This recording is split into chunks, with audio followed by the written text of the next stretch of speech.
Ekonomi Prodi Manajemen dari kelas K5.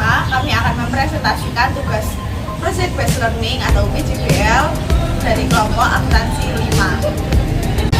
Perkenalkan, nama saya Yuni Hamidah, NPM 2240103210. Perkenalkan, nama saya Asma Maulida Pasha, NPM 2240103999. Perkenalkan, nama saya Bintang Ilahi Ramandini, NPM 2240153183. Perkenalkan, saya Laura Amelia Paragulia, NPM 2240103189. Perkenalkan, nama saya Yunita Setianingsih, NPM 22401103212. Latar belakang. Usaha mikro, kecil dan menengah atau UMKM yaitu usaha atau bisnis yang dilakukan oleh individu, kelompok, badan usaha kecil maupun rumah tangga. Perkembangan UMKM di Indonesia terus meningkat apabila dilihat dari segi kualitasnya. Hal ini tidak terlepas dari dukungan kuat pemerintah dalam pengembangan yang dilakukan kepada para pengusaha UMKM. UMKM sangat penting bagi Indonesia karena UMKM dapat memperkuat struktur perekonomian nasional. Pemerintah melakukan berbagai upaya untuk memajukan UMKM dengan cara membuat UU Cipta Kerja, program pemulihan ekonomi nasional, kredit usaha rakyat, gerakan nasional Bangga Buatan Indonesia, dan perluasan ekspor produk Indonesia melalui ASEAN Online Sale Day. Kesulitan pengembangan UMKM di Indonesia salah satunya dalam mengukur serta mengevaluasi kinerja. Hal ini disebabkan banyak UMKM yang berfokus kepada kegiatan operasional sehingga pencatatan dan pelaporan keuangan seringkali terabaikan. Padahal, tanpa catatan dan pelaporan keuangan yang baik, evaluasi kinerja UMKM menjadi tidak efektif, sehingga diharapkan ke depannya para pengusaha UMKM memiliki catatan keuangan agar mudah menelaah informasi tentang posisi keuangan, kinerja, dan arus kas perusahaan. Tujuan dan manfaat. Tujuan laporan keuangan adalah memberikan informasi mengenai posisi keuangan, kinerja, dan arus kas perusahaan yang bermanfaat bagi kalangan pengguna laporan dalam rangka membuat keputusan ekonomi serta menunjukkan pertanggungjawaban manajemen atas penggunaan sumber daya yang dipercayakan pada UMKM. Laporan keuangan berperan penting dalam perusahaan agar perusahaan itu mengetahui hasil yang telah dicapai dan mendapatkan informasi yang berhubungan dengan posisi keuangan perusahaan.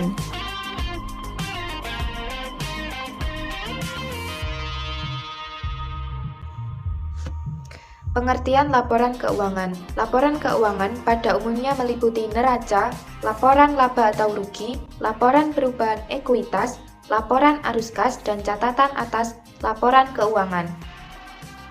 Laporan keuangan tersebut merupakan suatu bentuk laporan yang menggambarkan kondisi keuangan, perkembangan perusahaan, dan hasil usaha suatu perusahaan pada jangka waktu tertentu. Terdapat beberapa jenis laporan keuangan yang memiliki kegunaan dan format yang berbeda-beda. Di antaranya, neraca, laporan laba rugi, laporan perubahan modal, laporan arus kas, dan catatan atas laporan keuangan. Pada dasarnya, laporan keuangan sendiri memiliki beberapa bentuk atau format yang berbeda. Namun, saling bersangkutan antara satu dengan lainnya. Profil usaha Delola Ijipan. Nama Delola diambil dari nama anak pemilik usaha yaitu Laura. Sewaktu kecil, Laura kesulitan menyebutkan namanya dan akhirnya menjadi Lola. Dan sekarang ditambah Ijipan. Nama pemilik usaha Delola Ijipan yaitu Ibu Esti Budiastuti. Ibu Esti memutuskan untuk membuka usaha di bidang kuliner karena dulu ingin menambah pendapatan. Sepertinya usaha makanan yang pas karena kebetulan suka kulineran. Awal mula Delola Ijipan berdiri pada tahun 2007 dan memiliki produk pertama yaitu brownies kukus. Tetapi gagal. Usaha ini dimulai ketika Laura masih TK dan brownies kukus yang gagal dibagikan ke pembensin. Pada akhirnya, Ibu Esti menemukan resep yang pas dan memulai usaha kembali pada tahun 2015 yang menyediakan kue kering, roti tawar, dan kue basah. Delola Ijipan memiliki 2 karyawan saat hari besar agama dan itu hanya part-time. Selanjutnya adalah pemasarannya. Pada awalnya, produk Delola Ijipan dititipkan di Gardena, lalu dipromosikan lewat media sosial. Teknologi yang digunakan berupa digital marketing Facebook Ads dan kini memiliki website sendiri, yaitu delolacookies.com, Messenger, GoFood. Nama brand kini sudah ada dan sedang melakukan proses halal. Produk yang bestseller adalah pastry dan kribro serta nastar jika lebaran. Alasan memilih usaha di rumah. Dahulu Delola Icipan sempat memiliki kedai di daerah Samban. Tetapi karena kelelahan dalam melakukan transportasi antara rumah dan kedai, sehingga memutuskan untuk memilih usaha di rumah karena lebih fleksibel dan nyaman. Selanjutnya adalah kendala usaha. Pertama, jika akan dipasarkan ke swalayan, kita harus memiliki izin PIFT. Kedua, karena semua pesanan dikerjakan sendiri, hal ini menjadi kendala bagi Delola Icipan dalam bidang mendesain dan mempromosikan. Ketiga, cuaca juga menjadi faktor yang berpengaruh dalam membuat adonan roti. Ini adalah biaya. Biaya yang dikeluarkan untuk bisnis ini berupa bahan, packaging, akomodasi, bensin, dan peralatan untuk membeli cetakan dan loyang. Biaya karena kerugian juga pernah dialami karena kondisi pasar yang tidak menentu.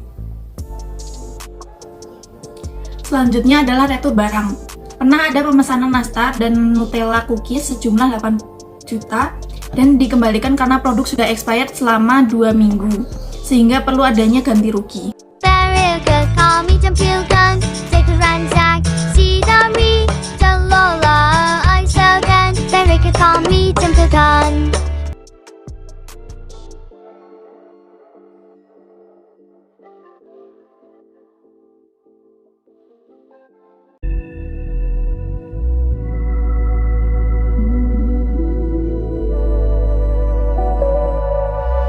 Ini adalah pencatatan laporan keuangan pada Delola Icipan buku besar. Yang pertama adalah kas, total sebesar 685.000 di debit. Dalam perlengkapan, di total sebesar 2.783.000 di debit. Yang selanjutnya adalah peralatan, total sebesar 80.000 rupiah di debit.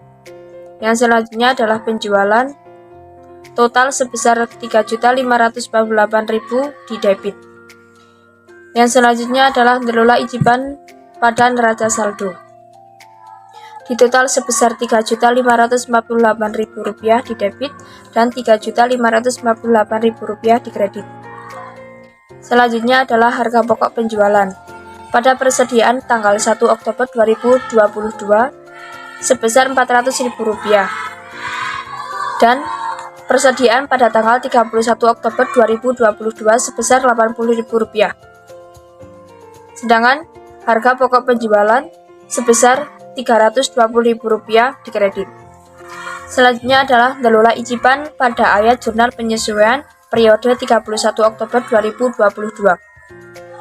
Ikhtisar laba rugi sebesar 400.000 rupiah di debit, persediaan barang dagang sebesar 400.000 rupiah di kredit, persediaan barang dagang sebesar 80.000 rupiah di debit, ikhtisar laba rugi sebesar 80.000 rupiah di kredit.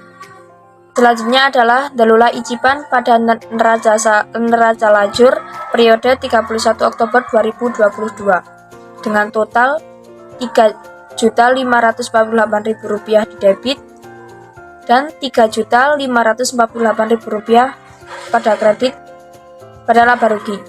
Yang selanjutnya adalah neraca sebesar 3.548.000 rupiah di debit dan 3.548.000 rupiah di kredit.